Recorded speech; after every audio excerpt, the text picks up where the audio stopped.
CNG-powered vehicle explodes in Edo.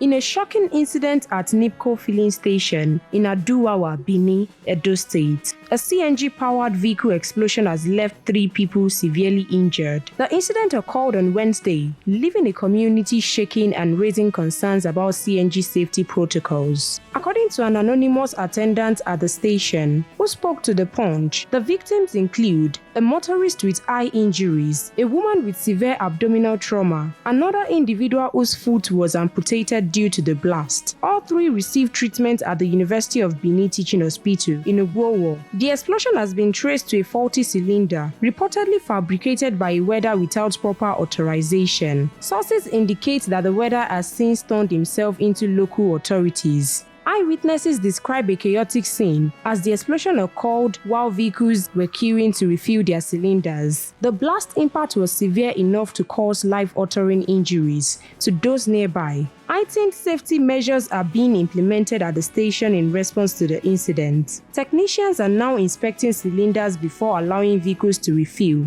emphasizing the critical nature of proper CNG handling and storage. The University of Benin Teaching Hospital has confirmed that at least one of the victims, the man with eye injuries, is in stable condition. However, the full extent of the injuries and long-time prognosis for all victims remains unclear. The Presidential CNG Initiative has acknowledged the incident, expressing sympathy for those affected. In a statement released on Twitter, they emphasized that the explosion involved an allegedly modified vehicle, highlighting the dangers of unauthorized alterations to CNG systems. The incident has prompted calls for stricter adherence to safety regulations in the CNG industry. The Presidential CNG Initiative stressed the importance of patronizing only accredited conversion centers to handle compressed natural gas safely. Stay tuned to NaijaNews TV as we bring you more details on this story as they become available.